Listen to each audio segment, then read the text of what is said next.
안녕하십니까 시청자 여러분, 박정호입니다. 자, 화요일 고정 손님 오셨습니다.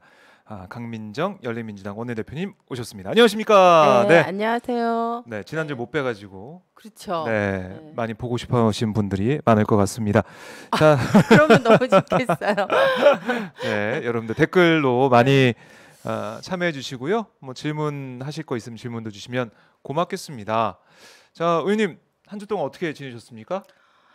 사실 이번 주부터 이제 다시 본격적으로 네, 4월 국회가 국회. 이제 가동이 되고 네. 지난주에는 교육 상임위가 있었어요. 어, 법안이 밀린 게 너무 많아가지고 네, 열심히 일을 하셨군요.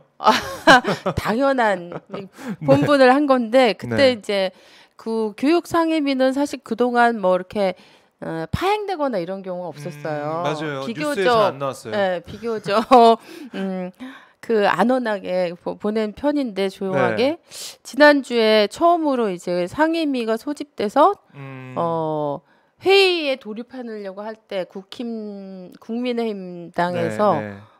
문제 제기하면서 이게 21대 교육상임위 최초로 상임위가 파행이 됐어요. 오, 그래요? 왜 그래서 그런 건가요? 그게 이제 어떤 그 취업 후 학자금 대출과 관련돼서 네. 대학생들 관련된 이제 법안을 이제 통합하고 병합해서 보통 여러 개의 법안이 나오면 그렇죠. 병합을 그렇죠. 해서 병합을 심사를 해서 해서. 그걸 가지고 하나로 이제 통합한 네. 대안 법안을 만들거든요. 그렇죠. 근데 이런 과정에서 약간 절차상에 문제가 있다는 문제 제기를 이제 국민의 예를 들면 이런 거예요. 취업 후 학자금 대출 대상에 네.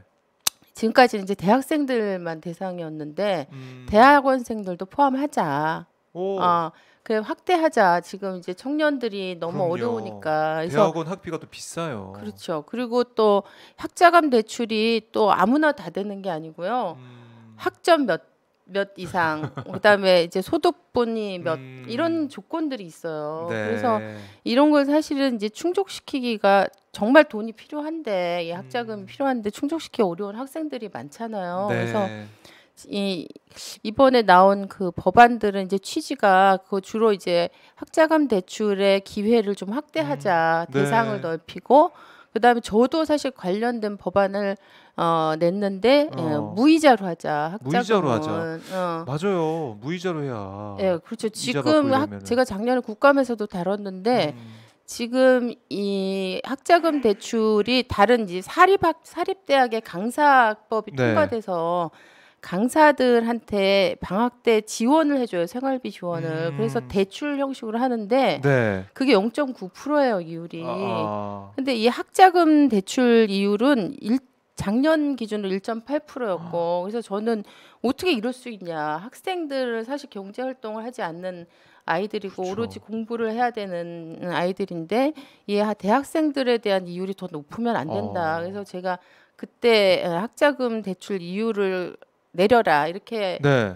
주문을 했는데 그게 이제 장학재단에서 수용이 안 됐죠. 그 아, 국감장에서. 그래서 제가 이제 법안을 발의를 했습니다. 음, 무이자로 아예 무이자. 전면 무이자로 하자. 예. 왜냐하면 나중에 이 졸업하고 취업이 돼서 소득이 생기면 음, 그거에 관해서는 이제 갚아 나가면 되니까. 네. 그래서 사실은 뭐 무상 교육도 우리가 진지하게 고민을 해야 되는 상황인데 음, 지금 거기까지 못 거기까지는 가더라도, 못 가더라도 공부하는데 필요한 음, 학자금에 대해서는 무이자로 해주는 거를 네. 저는 적극 검토해야 된다고 봐요. 어, 어쨌든 이런 식의 이제 취업 후 학자금 대출 문제와 관련한 여러 네. 개의 법안을 통합하는데 대학원생을 대상으로 확대하자는 것을 마지막 최종 법안에서는 그 전문 학사, 그다음에 네. 석사와 박사 과정 이렇게 요걸 나눠서 상술한 방식으로 구술이 된 이게 그 법안이 기술이 된 내용이, 거예요.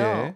그거 제가 생각할 땐 사실 대학원을 이렇게 풀어서 쓴 건데 이 음, 과정에서 왜 이제 그 법안 소위에서 나왔던 워딩대로 안 했냐 막 이걸 이제 아, 문제 삼으면서 이제 파행이 파행이 됐군요. 됐죠. 그래서 어, 처음으로 이제 파행이 됐고 그랬다가 이제 주말 좀 지나고 그 사이에 다시, 협의 뭐 이런 과정이 소통이 있었고 그래서 네. 어제 이제 그 상임위 다시 열어서 음, 법안 몇 개 일단 처리하시고. 상임위 예. 수준에서는 통과시킨 거 몇 개 있었고, 그다음 새로 제출된 법안들 중에 일부도 네. 상정을 하고 음.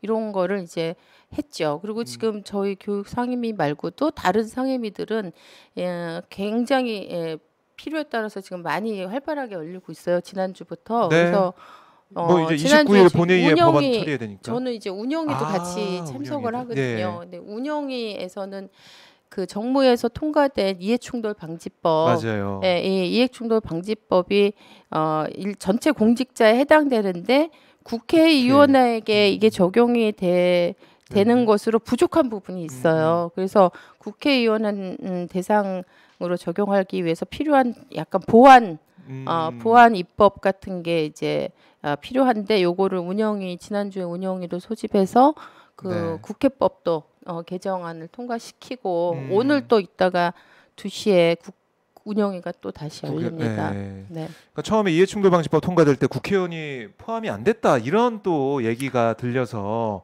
이게 어떻게 된 거냐 했는데 그건 뭐 잘못 그러지는 알려진 않았어요. 거였고. 예. 그러진 않았고 그래서 지금 이해충돌 방지법이 통과되면 190만 이 대상이에요. 대상자죠. 공직자. 그래서 가족까지 포함하면 더 이제 늘어나는 거고요. 그렇죠. 뭐 그 한 세 배에서 네 배. 네. 왜냐하면 좀비소까지 그렇습니다. 다 하니까. 이번 본회의에서 아마 통과될 것 같아요. 이번에는 통과 안 시키면 안 되죠. LH 사태도 있기 때문에. 이게 사실 8년 걸린 법이에요. 그러니까요. 왜냐하면 그 김영란법이라고 우리한테 알려진 부정청탁 금지법이 제한될 때 같이 쌍둥이로 제한이 됐던 거라. 맞아요. 그래서 지금 이거를 더 이상 많이 늦춘다 이러면 뭐 정치적인 유불리를 떠나서 정치가 기본 자기 소임 자체를 방기하는 거가 되기 때문에 그렇죠. 내일 모레 본회의가 있어요. 네, 29일 본회의 통과를 기대해 보겠습니다. 당연히 통과될 거라고 네. 생각합니다. 네. 자, 이제 국회에서 여러 가지 또 논의가 진행되고 있는데 이 손실보상제 이 법안 소급 적용을 어떻게 할 거냐 여기에 대해 여러 가지 얘기가 나오고 있고요. 특히 민주당 내에서 당정 간에 정리가 안 됐다 이런 얘기가 들려오고 있습니다. 네, 의견이 좀 분분한 것 같더라고요. 어떻게 보세요? 열린민주당의 스탠스 좀 어떻습니까? 저는 사실 그 손실보상은 당연히 법적으로 해야 될 제도화 국가의 시켜서. 의무다. 네. 왜냐하면 이게 헌법 23조에 명확하게 나와 있는 게 공공적 필요에 의해서 국민의 재산을 수용하거나 사용하거나 또 제한하는 경우에는 정당한 보상을 해줘야 된다. 이게 헌법에 명시돼 있는 거예요. 그래서 이게 이제 개인의 선택이 아니고 국가 전체의 어떤 공적 필요, 코로나를 이걸 다스리기 위한 공공의 필요에 의해서 사실은 너는 아예 문을 닫아라, 너는 뭐 몇 시까지 해라 이런 식의 그랬죠. 강제적 지난해부터. 조처를 취한 거잖아요. 네. 이 부분에 관해서는 당연히 합당한 보상을 해야 된다. 이건 지원차원의 문제가 아니다. 지원도 아니고 뭐 이 저리로 빚을 낼 수 있게 해줘서 처리될 문제도 아니고. 그렇죠. 보상을 정확히 이건 보상 개념으로 접근해야 된다 이렇게 보고요. 그래서 이제 소급 당연히 해야 되고 사실 엄밀하게 얘기하면 현재 진행형이잖아요. 지금 이 코로나로 인한 소상공인들의 이 영업의 제한이라든가 이런 부분들은 현재 진행형이기 맞습니다. 때문에 이게 단순히 소급배 개념으로 접근할 문제는 아니다고 생각이 듭니다. 그리고 그러면 이제 나머지 그 소상공인들 말고 또 이 코로나로 고통을 받은 사람들은 사실 전체라고 할 수 있죠. 정도의 차이는 있지만 이런 부분들에 대해서도 저는 국가의 책무는 지원을 해야 된다. 그러니까 삶의 고통의 최저 수준 이하로 떨어진 사람들이 너무 많아졌잖아요. 코로나 때문에. 그래서 이게 이제 국가가 있어야 될 이유는 바로 이런 국민들의 고통을 해결하는 거고. 근데 요거는 지원의 관점에서 접근을 해야 된다. 이게 지원이기 때문에 저는 액수가 뭐 작아야 된다. 저는 이런 문제는 아니라고 생각해요. 그래서 오늘 아침에 뭐 이제 출근하면서 라디오를 들으니까 영업 제한을 받지 않으면서도 사실상 영업상의 이 엄청난 손실을 본 뭐 여행업이나 관광업이나 이런 경우 어떡하냐. 뭐 이런 문을 안 얘기하는데 닫았는데 문을 자연스럽게 문 그렇죠. 닫은 예. 그런 상황이 됐죠. 코로나로 인한 직격탄을 맞은 업종이잖아요. 근데 이런 부분도 저는 네. 살 수 있게 해줘야 된다. 그러나 이거는 이제 보상의 개념이 아니고 왜냐하면 강제적 조치에 의한 게 아니고 정부의 사회 강제 경제적 조치가 아닙니까? 상황의 결과이기 때문에 네. 지원을 해줘야 된다. 그리고 아하. 이 소상공인 업종에서 직장을 가지고 있다가 이 영업 제한 때문에 실직된 사람들이나 네. 강제 무급 휴가를 장기의 무급 휴가를 받은 사람들도 있잖아요. 그래서 그렇죠. 저는 이제 그 업주에 대해서는 이제 보상, 재산권에 대한 침해에 국가의 공적 침해에 대한 보상을 해야 되지만 이걸로 인해서 또 동일한 어떤 생계의 고통에 당한 이제 실직자들이든가 그다음에 아까 얘기한 영업 여행업이나. 제한 대상은 직접적으로 아니었지만 거의 같은 정도의 네. 손실을 본 이런 이제 업종들에 대해서도 관여 종사자들에 대해서도 국가가 지원해야 하는 게 맞고 그거는 이제 보상이 아니고 그 대신 지원 지원으로. 개념으로 명확하게 하자. 어쨌든 뭐 정부가 책임 있는 모습을 보여야 된다는 건데 늘 그렇죠. 책임을 넘어서서 실제로 너무 고통스러운 사람들이 지금 많은 예. 거예요. 지금. 그런데 뭐 정부 얘기를 들으면 홍남기 부총리 얘기도 들어보고 하면 재정 건전성 생각할 수밖에 없다는 거죠. 이게 무작정 나라 국간을 푼다면 안 되고 지금까지 4차까지 재난지원금을 풀어오면서 계속 빚을 냈고 이런 얘기를 대정부 질문에서도 하고 있던데 네. 어떻게 보셨어요? 화수분이 오늘 아니다. 막 이런 네, 얘기도 뭐 그런 나오고 글도 적고. 그랬죠. 예. 예. 그런데 사실 재정의 목적이 뭐냐 이런 거잖아요. 우리가 가정에서도 가게가 있는데 그죠? 당장 먹고 살고 생존의 문제가 막 급한 상황이라면 일단은 빚을 내더라도 어쩔 수 없이 빚을 생존해야 내서 된다. 생존이 우선인 거고 국가의 재정이라는 것도 결국 국민의 그런 생존을 보장하고 이게 조금 더 어떤 안정적으로 나아갈 수 있도록 하기 위한 이게 수단인 것이지 재정 자체가 목적이 아니잖아요. 그래서 저는 그리고 또 너무나 우리 많이 그동안 알려졌지만 네. 우리나라 이외에 뭐 미국이나 일본이나 여러 나라도 호주나 캐나다 이런 나라들이 사실은 동일한 코로나 상황을 맞이해서 엄청난 사실은 그 확대 재정을 하고 있는데 네. 물론 이제 이것이 가지는 경제적 여파나 이런 건 추후에 저는 대비를 해야 되는 부분이 분명히 있다. 그래서 무작정 풀어야 된다 이런 건 아니지만 그래도 재정이 그 자체가 목적이 아니고 국민들 생활을 재정, 위해서 네. 재정이 필요한 건데 그런 식의 이제 재정 건전성 논리로 이 문제에 대해서 계속 동일한 네. 반론을 펴면서 사실상의 네. 찔끔 지원? 찔끔 지금 4차 추경에 계속 그렇죠. 저는 한마디로 얘기하면 찔끔 지원이라고 생각해요. 1차 때 이 전국민 대상 네. 지원이 있었고 그 이후에는 이 선별 지원을 계속 가고 있는데 네. 그렇더라고요. 얘기 들어보면 선별 지원 받은 사람도 좀 불만이 있는 것 같고 지원 받은 사람도 지원 못 받는 사람 조건에 따라서 못 받는 사람은 또 나름대로 불만이 있고 이 대상이 안 된 그냥 자영업자가 아닌 분들 이런 분들도 좀 불만이 있고 이게 만족하는 분들이 별로 없어 보여요. 그렇죠. 저는 그래서 코로나 특수로 진짜 엄청난 극단적 양극화가 됐잖아요. 네. 그래서 우리가 얘기한 예를 들어서 이 디지털 관련된 업종, IT 업종, 네. 그리고 일부 수출이 확대된 이런 업종들에서 엄청난 이제 소득이 발생하고 양극화가 이윤이 됐어요. 발생했는데 네.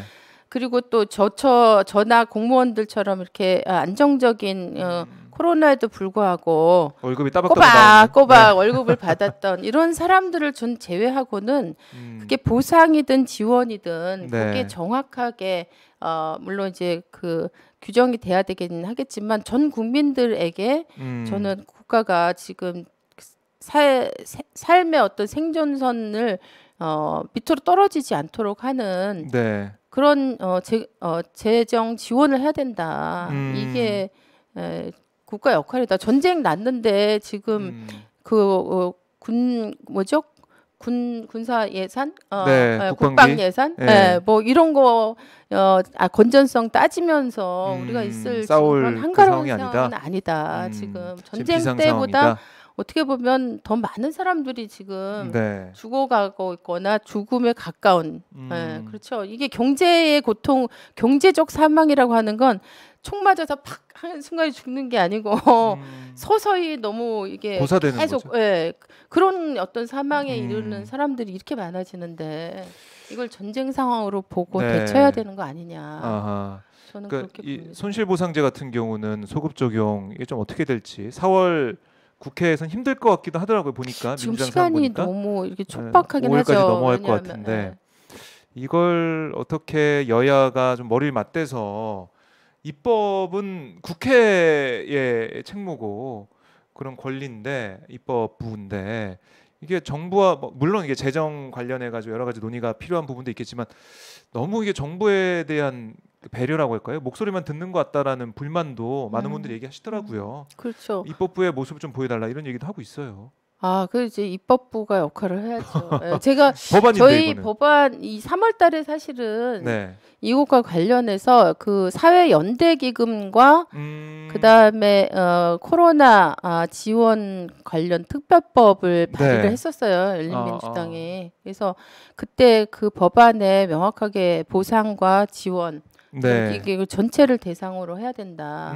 이런 내용들을 그 법안에 담았고 저희뿐 아니라 뭐 다른 당에서도 민주당이나 정의당에서도 유사한 법안들이 그때 굉장히 3월달에 많이 나왔었죠. 맞아요. 근데 그게 지금 성과를 못 내고 결실을 못 맺고 계속 늘어지는 것 같은데요. 이 부분 글쎄 4월 국회 힘들다고 하면 5월에는 좀 정리가 됐으면 좋겠다 생각이 들고 자 백신 얘기도 좀 저희가 잠깐 해봐야 될 것 같아요. 네. 보면 일부 언론에서 백신 거지다라는 얘기를 네. 그 또 단어를 대대적으로 보도를 하면서 백신을 뭐 이 미국과 스와프를 해서 백신 수합한다, 뭐 빌려온다 이런 얘기부터 해서 백신이 부족하니까 너무 국민들 불안하다 이런 얘기를 했었습니다. 이런 얘기를 그렇죠. 계속했죠. 백신을 정치화하고 있죠 지금. 그러다가 이제 주말에 화이자 백신 2천만 명분 네. 확보했다라는 소식이 들려오니까 이제는 그거 언제 그럼 우리가 맞냐 구체적인 스케줄 내놔라 이런 얘기를 어제 주호영 국민의힘의 원내대표가 하는 걸 제가 볼 수가 있었는데요. 글쎄요, 이런 백신에 대한 언론의 보도나 야당의 반응 좀 어떻게 보고 계십니까? 그거는 진짜 백신 네. 관련해서 문재인 대통령한테 국민의힘당이 했던 걸 우리가 너무 잘 봤잖아요. 왜 저기 뭐야 백신 맞았더니 먼저 맞아라. 먼저 맞아라 막 그랬다가 그때부터 또 들어가면 맞았는데 네. 주사기 바꾼 거 아니냐 뭐 이런 식으로 해서 진짜 모든 걸 다 이게 어떤 국민에게 안심을 시키면서 이 코로나를 뚫고 나갈 수 있는 방안을 강구하는 게 아니고 흠집내기와 프레임 만들기로 계속 일관돼 있는 것 같아요. 국민의힘당하고 일부 그 언론들이. 이게 진짜 저는 이 비상시국에 과연 정치와 사회적 책무가 이렇게 높은 정치계와 언론계가 할 일인가 이런 생각이 들어요. 근데 사실 다행히 2천명만 분이 그러니까 4천만 도스가 들어온 거잖아요. 예, 4천만 회분. 네, 그래서 지금 9,900명 분이 사실상 9,900만 명분. 9,900만 명 분이 확보가 됐다고 하니까 지금 우리 인구 대비해서 조금 이제 여유를 갖게 된 것 같고 오늘 아마 제가 알기로는 우리 문재인 대통령께서 노바백신 CEO도 직접 만나셔서 백신 문제를 보다 적극적으로 위탁 생산하니까 우리가 해결할 수 있는 또 방법을 추가적으로 찾으실 것 같고 그다음에 뭐 홍남기 뭐 총리 대행도 오늘 그 백신과 관련된 공개 브리핑을 한다고 하더라고요. 근데 지금 보면은 4월 달까지 300만 명 이제 맞고 그다음 상반기에 1,200만 명 정도 접종하겠다. 그렇게 발표가 됐었는데 지금 이제 그 백신 확보의 속도를 보면 가능할 것 같다. 그래서 너무 이 백신 불안을 막 조성하지 말고 좀 차분하게 계획된 것들을 우리가 잘 함께 이제 이게 사실은 정부만 잘한다고 해서 되는 것도 맞아요. 아니고 예, 국민만 예, 잘한다고 동참해야 해서 되잖아요. 되는 게 아니고 함께. 그렇죠. 우리가 이제 K 방역을 그렇게 만들어냈던 것도 결국 정부와 국민이 최대한 정말 상호 신뢰 속에서 협조하고 맞아요. 각각의 예. 역할을 잘했기 때문에 사실 음, 그게 만들어진 거잖아요. 누구 한쪽만 잘한 게 아니고. 그렇죠. 그러니까 이 이제 백신이라고 하는 새로운 이제 코로나 상황에서 우리가 이제 이 터널 끝에 갈 수도 있는 가능성이 생겼는데 네. 요 마무리를 잘 아, 했으면 좋겠어요. 네. 그러니까 이 백신이란 게 지금 보면은 일부 언론들 행태가 잔디밭에서 영국 사람들이 이렇게 햇볕 쬐고 있는 거, 막 이스라엘의 뭐 이런 모습들, 그러니까 뭔가 백신을 맞고 이제 정상화된다 이런 모습을 보여주잖아요. 근데 저는 이게 너무나 왜곡이 심한 게 뭐냐면 영국이나 이런 데는 이 코로나19 때문에 완전히 일상이 파괴된 곳이에요. 맞아요. 다 봉쇄가 돼서 아무것도 못했던 곳인데 그렇기 때문에 백신에 대해서 더 매달렸고 백신을 빨리 들어오기 위해서 더 노력을 했던 거죠. 그러니까 지금 우리가 보면 이게 역설적이게도 K 방역이 잘 됐고 우리 국민들이 다 따라줬고 이 봉쇄까지 전면 봉쇄까지 안 들어가고 우리가 뭐 영업 제한이나 영업 정지 하긴 했지만 그런 가운데서 일상 지키면서 왔단 말이죠. 그런 가운데 우리가 백신 도입도 물론 영국이나 미국 같은 거기는 백신 생산국이잖아요. 네, 그렇죠. 그래서 조금 늦어진 부분이 있다는 건 다 인정하고 있어요. 그렇지만 확보하고 있지 않습니까? 스케줄대로 백신을 맞고 있어요. 그런데도 불구하고 이렇게 뭔가 다른 나라에 대해 비춰지고 있고 백신 거지가 됐고 이렇게 프레임을 만들어서 공격하는 것 이게 뭐 국민 불안을 만들고 결국에는 방역에 영향을 주는 악영향을 주는 그런 모습이라는 거죠. 근데 저는 솔직히 말하면 우리가 메르스나 이래 겪은 게 있잖아요. 진짜 사망자가 우리 많이 나왔어요. 그렇죠. 그리고 사망자의 숫자도 숫자지만 네. 이게 어떤 식으로 우리 사회 전체가 정치권과 국민 전체가 이걸 어떻게 대응했는가라고 하면 시스템이 하나도 없는 상태에서 네. 정말 막 이 좌충우돌 종이 막 이런 식의 맞아요. 우왕좌왕의 이런 상황이었잖아요. 그래서 저는 사실 지금 뭐 백신 거지 이렇게 얘기하는 거는 제가 볼 때 자기 얼굴에 침 뱉는 거고 오히려 우리 그 현 정부가 뭐 여러 가지 그동안 이제 선거 때문에 네. 뭐 한계점이나 이런 것들에 대한 이제 국민의 어떤 평가나 지적을 받았지만 네.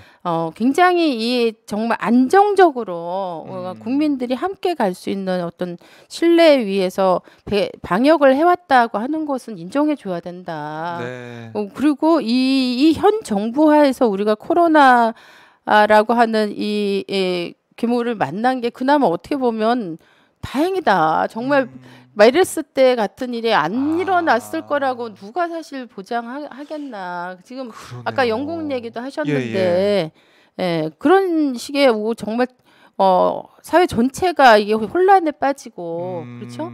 이런 상황이 어떤 정책을 어떻게 하느냐에 따라서 다 이렇게 달라지는데 네. 그런 면에서 저는 속으로는 한편에서는 되게 이제 코로나가 굉장히 우리에게 어려움을 주고 일상에 파괴라고 하는 고통을 주긴 하지만 그나마 현재의 정부 하에서 우리가 이거를 뚫고 나갈 수 있게 된 이런 상황이 다행스럽다. 네. 저는 사실 그렇게 생각해요. 네. 메르스 때랑 좀 비교해보면 정말로 네. 만약에 그때 그 경각심이 없는 그런 상태 그게 그렇죠. 계속 지속됐다면 그런 정부 하에서 낙타고기 지속됐다면 먹지 마라 막 이런 얘기를 정부들 당국자가 공적 자리에 있는 사람들이 하고 막 네. 이런 식의 대응밖에 못했던 수준 아니에요. 그런데 그게 누구예요? 그게 현 국민의힘당의 정부였잖아요. 그렇죠. 근데 그렇게 지금 와서 자기가 이제 직접 그 자리에 있지 않다고 해서 그렇게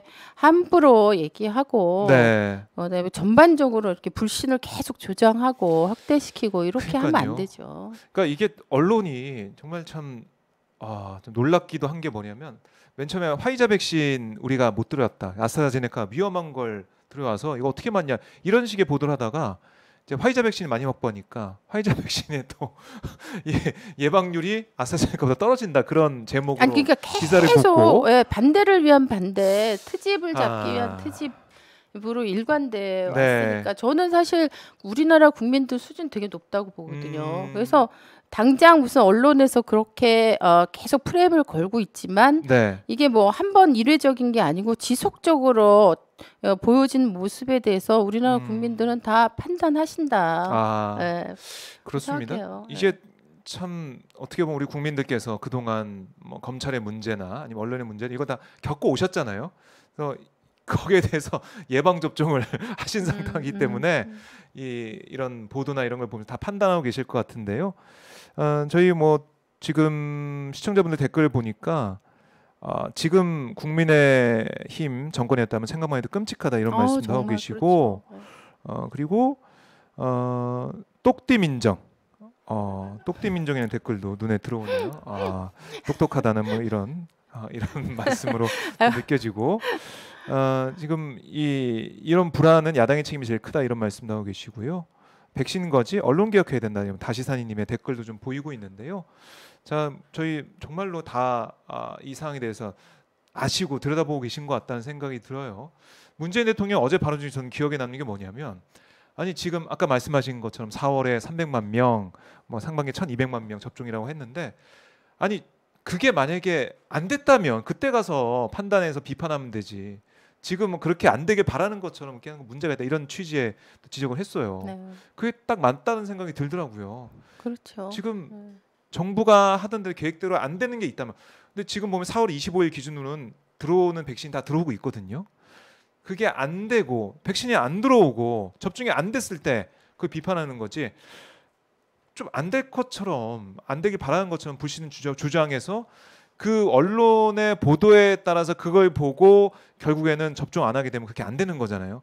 그렇게 좀 만들어가는 그런 언론 보도가 있는 게 아니냐 이런 걱정과 그렇죠. 비판을 좀 많이 하시는 것 프레임을 같아요. 진짜 정치적으로 네. 이게 악용하는 아주 전형적인 그런 경우라고 볼 수 있어요. 네. 그러니까 언론 개혁의 중요성도 저희가 계속 좀 볼 수가 있는 것 같고요. 홍원표님이 정직하고 착한 방송 오마이뉴스 최고 뭐 이런 댓글도 달아주고 계십니다. 힘이 나시겠어요. 네. 아유 뭐 저야 뭐 항상 매일매일 행복하게 방송하고 있습니다. 그게 최고죠. 네, 그게 최고죠. 자, 저희가 저희 오마이 TV가 계속해서 이렇게 방송할 수 있게 하는 건 여러분들의 성원과 응원 덕분이고요. 잠깐 광고 말씀드리자면 화면 아래에 보면 전화번호가 있습니다. 010-3270-3828, 010-3270-3828. 연락 주시면 저희 오마이 TV에 자발적 시청률을 내실 수가 있어요. 네, 우리 의원님도 010-3270-3828. 네, 입력. 기억해 주시고요. 저희 뭐 유튜브 방송이지만은 이 광고나 이런 게 없습니다. 다른데 유튜브 방송 보면 그렇죠. 광고가 많잖아요. 광고가 많더라고요. 뭐가 이게 네. 덕지없이 붙어 있습니다. 나와 있고. 근데 저희는 깨끗합니다. 그래서 여러분들의 후원으로 후원으로 살아. 방송하고 있기 때문에 네. 그럼 막강 후원을 해주셔야 310-3828 되겠다. 네, 전화 좀 부탁드리겠습니다. 자, 지금 민주당의 당대표 선거 레이스가 지금 뭐 막판으로 가고 있는데요. 그렇죠. 이번 주 말에 이제 네, 뚜껑이 열리잖아요. 그렇습니다. 그래서, 뚜껑이 열려서 5월 2일에 대표와 전당대회 최고위원이 맞습니다. 확정이 되죠. 어떻게 보고 계십니까? 관전평. 저는 사실 남의당의 네. 이야기에 대해서 이렇게 뭐 감나라 배나라 하는 건 좀 예의가 아니다 이렇게 그래서 생각하고 있는데 여쭤봤어요. 어쨌든 저는 이제 이게 재보궐 선거의 결과에 쭉 연장선상이고 그동안 이제 민주당 내에서 다양한 내부 논의가 있었던 걸로 알고 있는데 가급적 이제 체제 정비를 빨리 그리고 이 상황을 가장 잘 돌파할 수 있는 그 민주당으로서는 사실은 이게 당의 존립과 관계되는 거고 대선의 승리와도 다 연계되는 거잖아요. 그렇죠. 그래서 그런 좀 든든한 그런 안정적인 체제가 갖추어지기를 진심으로 바라고 있죠. 그러니까 이게 재보선 이후에 재보선 참패 이후에 새로운 지도부를 뽑는 거기 때문에 그 지도부가 정말 중요하죠. 면면이 또 중요한 상황이고 또 말씀하신 것처럼 대선을 앞두고 있기 때문에 그렇죠. 대선 경선 관리. 지금 지도부는 이제 대선까지 책임지고 끌고 가야 될 지도부기 때문에 이런 부분들이 좀 어떻게 영향을 미칠지는 봐야 될 거고 남의 당 얘기니까 이 정도로 말씀을 좀 하셨는데 이것도 좀 궁금해요. 그러니까 사실 지난번에는 민주당과 열린민주당의 뭐 합당이 어떻게 되느냐, 뭐 통합이 어떻게 되느냐 이런 얘기가 조금 들렸던 것 같은데. 그렇죠. 작년 당대표 8월달 당대표 할 때 저희하고 전혀 관계 없이 그때 얘기가 좀 당대표 나왔어요. 후보로 나왔던 세 분 네네. 다 막 열린민주당과 통합을 막 내고르셨더라고요. 근데 사실 그때도 저희는 약간 우리하고 뭐 사전에 교감이 있었던 게 아니고 마치 후보 공약처럼 내걸고 지켜보는 맞아요. 입장이었어요. 근데 이번에는 이제 세 분 다 전혀 그런 얘기가 이제 선거 과정에서 안 나오고 있고, 그래서 저는 이제 민주당이 일단 이 그 보궐선거를 수습하고 내부 정비하는 게 너무 긴급한 발등의 불이기 때문에 네. 거기에 집중할 수밖에 없지 않나. 그래서 뭐 약간 이해가 되는 측면이 있다. 네. 그렇게 생각을 하죠. 뭐 역시 뭐 새로운 네. 지도부가 선출된 다음에 뭐 통합 논의가 어떻게 열린민주당과 함께할지 이거는 그때 가서야 나올 수밖에 없는 그런 상황이네요. 그건 상황 알 자체. 수가 없습니다. 여태 사실은 한 번도 공식적인 채널을 통해서 1년이 다 되도록 네. 그런 논의가 실제로는 된 적이 없기 때문에 예. 예. 그래서 한번. 그거는 저희는 지금 그럼 얘기 있으면 저희 방송 와서 꼭 말씀해 주세요. 단독으로. 당연하죠. 예. 착한 오마이뉴스. 네, 착한 오마이뉴스에 방송. 말씀해 주시고요. 네. 오늘 그 민주당에서 그러니까 이 당 부동산 특위가 네. 뭐 처음으로 출범을 하고 회의를 하고 했는데 맨 처음에는 민주당 내에서 뭐 종부세를 완화해야 된다, 보유세 완화해야 된다, 세제 개편해야 된다 이런 얘기가 좀 나오다가 오늘 얘기를 나오는 거 봐도 대출 규제 완화 이게 좀 먼저 하고 종부세 같은 논의는 매우 후순이다. 이거 좀 중장기적으로 다룰 내용이다 이런 저는 얘기를 하고 후순위도 있습니다. 아니고 그거는 그런 식으로 접근하면 안 된다고 생각해요. 그러니까 그래요? 종부세 대상은 실제로 우리나라 전체 국민의 3.7%예요. 그리고 사실은 지금 우리가 이제 부동산 문제가 생긴 원인이 네. 전반적으로 부동산 가격 급등한 거. 그렇습니다. 네, 이걸로 인해서 사실은 나는 집을 살 수 없을 것 같다. 더 이상 저 너무나 높이 있기 때문에 너무 많이 올라서. 그래서 이걸 뭐랄까 주거 사다리랄까? 네. 주거 사다리를 올라갈 희망 자체가 이제 굉장히 많은 다수 국민들에게 이게 말하자면 차단된 네. 상황이잖아요. 그래서 지금 부동산 정책의 핵심은 이 3.7%에 대해서 어떻게 할 것인가가 아니고 나머지 97%의 이 지금 부동산 사다리로가 꺾여 나가는 것 때문에 좌절과 그다음에 분노와 그다음에 어떤 가능성 자체를 봉쇄당한 이 문제를 어떻게 풀 것인가 이게 이제 핵심이지. 그래서 이제 저는 사실 그 선거 직후에 민주당 내에서 뭐 종부세 뭐 완화 막 이런 얘기가 막 12억으로 올린다는 등 막 이런 얘기가 막 법안도 발의한다는 등 막 이런 얘기가 나와서 전 속으로 저렇게 하면 안 되는데 진짜 남의 당이라 제가 확 뛰어들 수는 없었지만 조마조마하고 진짜 불안했어요. 근데 다행히 어제 내부적으로 좀 방향을 잡았다 이렇게 얘기하면서 지금은 이제 무주택자들에게 집중하는 방식으로 가고 종부세를 완화하거나 건드리는 거는 안 하겠다. 물론 당분간 얘기했지만 그렇게 얘기해서 저 어제 가슴을 쓸어내셨군요. 그러니까 이게 법이 바뀐 다음에 유예가 됐기 때문에 한 번도 시행이 안 됐잖아요. 이거는 그렇죠. 6월 1일자 기준 이제 시행이 되는 건데 이 세제를 개편한 건 다주택자들에게 집을 좀 내놓게 하고 집이 뭐 투기나 투자하는 대상보다 실거주로 개편을 하자 바꾸자는 게 컸지 않습니까? 그래서 이 보유세 같은 경우는 종부세 같은 경우는 12월 달에 고지서를 받아요. 그 경험 있는 분들 들어보니까 그때까지 잘 모르다가 고지서 받으면은 정말 현타가 온다고 하더라고요. 이렇게 많이 되는구나. 그러니까 그런데 사실은 지금 이 미국 바이든 대통령이 최근에 어마어마한 확장 재정하고 그다음 부자 증세도요. 어마어마한 수준으로 지금 하고 있잖아요. 좀 기류가 바뀌었죠. 왜냐하면 이 가진 자들이 자기 거를 내놓고 나누지 않으면 지금 이 상황을 돌파할 수 없다라는 인식이 명확한 거예요. 그래서 부동산 문제, 전 다른 문제도 그렇게 해야 접근해야 된다고 보죠. 부동산 문제도 3.7%의 부동산 부자들에 대해서 왜 우리가 여기에 관련된 어떤 대책들을 지금 고민할 때가 아닌데. 세금 깎아주고.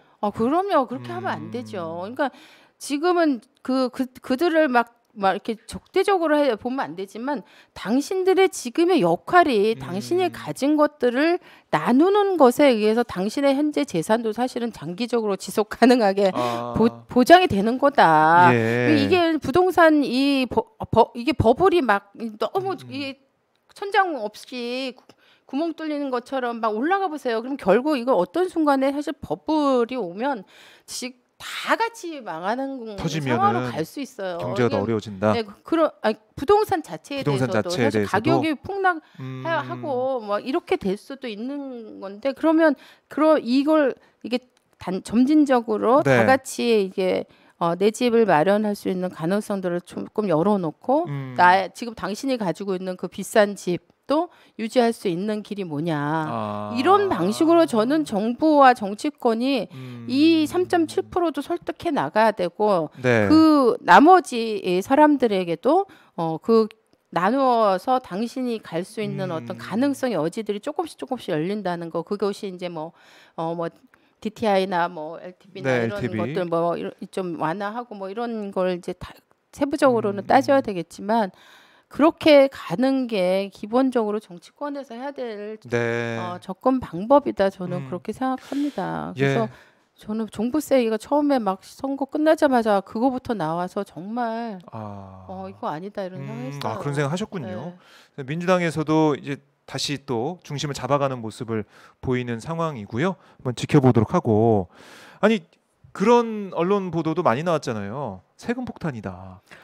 이거는 지금 세금 폭탄 때문에 큰일 났다. 지금 보유세 종부세 나오면 큰일 났다. 이거 몇 천만 원 나오고 난리 난다. 그런 얘기를 많이 했었는데. 그러니까 이제 사실은 이런 건 있는 것 같아요. 지금 이제 코로나로 너무 전반적으로 일부 소수를 제외하고는 이 경제적으로 어려운 상황들이 이게 너무 체감되는 고통이 큰 게 1년 동안 지속된 상태. 그렇죠. 근데 이게 세금이라고 하는 건 사실 부동산 같은 경우 부동산 가격이 연동되기 때문에 부동산 가격이 상식 이상으로 많이 감당할 수 없을 정도로 올랐기 때문에 사실 많이 풀리고. 재산세나 보유세나 뭐 이런 게 이제 오르는 체감도랄까 굉장히 높아진 건 사실인 것 같아요. 그래서 제가 얼핏 들으니까 뭐 종부세 9억 이하의 부동산 소유자에 대해서는 한시적으로 뭐 지금 이제 코로나 이 경기 불황 상황이니까 재산세에 관해서 한시적으로만 뭔가를 대책을 강구하는 방안 이런 것도 저는 논의가 되고 있다. 그래서 뭐 그런 것도 생각해 볼 수 있을 것 같다는 생각이 듭니다. 네, 그런 부분도 세심하게 봐야 될 것 같고 어쨌든 기본적으로 옛날 그 노무현 참여정부 때 노무현 대통령 때 그 당시에도 언론이 똑같았거든요.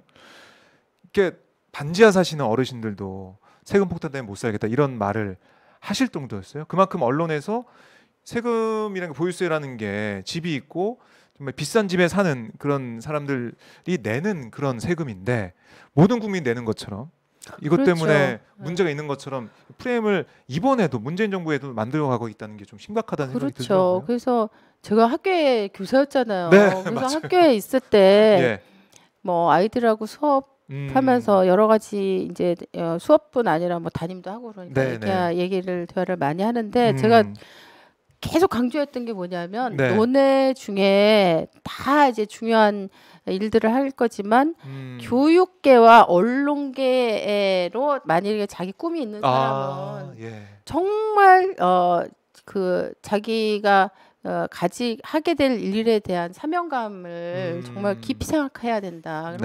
그냥 그만큼 교육과 언론이 우리 사회에서 미치는 영향이 지대하다. 그래서 그런 얘기들을 되게 다양한 방식으로 아이들한테 많이 했어요. 그만큼 언론이라고 하는 게 사실은 공기잖아요.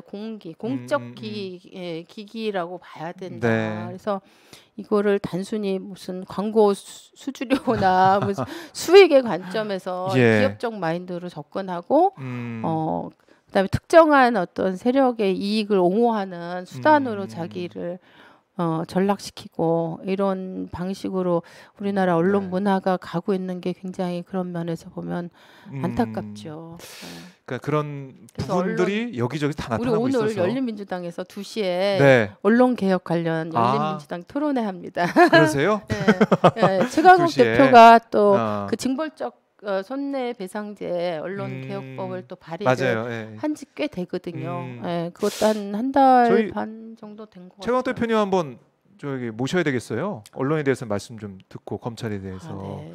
너무 바쁘셔서 대표님이. 네, 최강 대표님 바쁘시죠. 네. 바쁘신데 오시면 너무 좋겠어요. 네. 그러면 예, 강민정 원내대표님이 섭외를 좀 도와주시는 걸로 하고 네. 최강 네. 대표님 한번 모셔서 네. 제 말씀을 들어보는 시간을 마련해 보겠습니다. 자, 언론 개혁의 중요성도 말씀을 좀 나눠봤고, 좀 백신 문제, 그리고 손실보상제 얘기도 해보고 교육이 현안에 대해서 말씀 나눠봤는데요. 자, 강민정 열린민주당 원내대표님, 저희 오마이뉴스에서 계속해서 현안에 대해서도 저 교육 얘기 하나 할 거 있는데. 할 거 있어요. 네.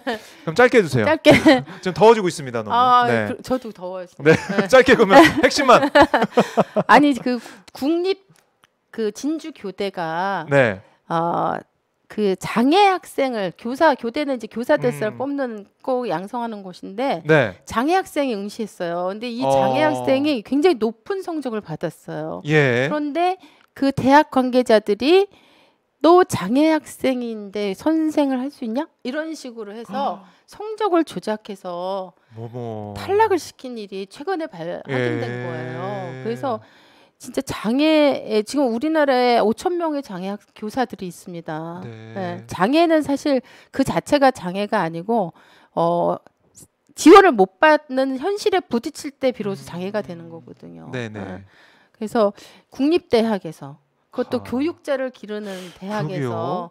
이런 말도 안 되는 장애 차별이 일어났다는 사실에 대해서 제가 너무 분노했고 네. 그래서 어제 교육부 장관 우리 질의하는 상임위에서 이거에 대해서 정확한 특정 감사해야 된다. 예. 이건 단순한 한 사람의 문제가 아니고 네. 사실은 우리 사회에 어떤 시그널을 그렇죠. 보내는 그렇죠. 거잖아요. 예. 사례가 되는 거고 차별해도 전례가 된다. 되는 거고. 예, 이런 그래서 이거를 단호하게 대처할 것을 요구했습니다. 네. 뭐라고 하던가요? 교육부에서는? 하겠다고 했죠. 하겠다고. 근데 뭐 하겠다고. 그럼 이거를 저희가 한번 지켜봐야겠네요. 어떻게 네. 감사가 이루어지고 어떤 네. 결과가 나오는지. 특정 감사를 하겠다고 하는 게 아니고 그 학교에 경위 조사를 하고 그리고 나서 대처 방안을 내놓겠다. 강구하겠다 이렇게 답변했죠. 네. 알겠습니다. 그럼 이 사안도 어떻게 되는지 네. 의원님께서 좀 알려주세요. 네, 저는 어떻게 진행이 되는지. 계속 어제 또 나경원 딸내미 얘기도 했는데. 그러세요. 네. 근데 이제 시간이 없으니까 네. 뭐 다음 기회에. 그거는 다음 주에. 네, 제가 최근에 그 자료를 요청한 자료를 네. 지금 5달 넘게 안 주다가 그래요? 최근에 받아가지고 네. 드디어 이 진실이 뭔지를 알게 됐고 그래서 어제 그 교육부 장관한테 질의도 했어요. 그러면 그 내용 조금 해주세요. 그 내용은 지금? 네, 끝나야 길어지나요? 된다면서요. 알겠습니다. 아쉽지만 네. 그럼 오늘 또 현안 얘기를 너무 많이 해가지고 하다 보니까 막 그 열이 받아가지고 우리가 막 떠들었는데 그럼 다음 주에 나경원 딸 얘기를 나경원 전 의원 딸 얘기도 좀 해보도록 하겠습니다. 네. 네. 자, 저희 오마이 TV 스튜디오가 덥습니다. 이게 좀 좁고 막혀 있는 구조라서 덥거든요. 네, 저희 이 방송 환경 개선을 위해서 010-3279-3828 팍팍 밀어주세요. 010-3279-3828로 네. 후원 좀 부탁드리겠습니다. 자, 대표님 오늘 말씀 정말 잘 들었고요. 네. 다음 주에 뵙도록 하겠습니다. 네. 네, 고맙습니다. 네, 수고하셨어요. 네. 네.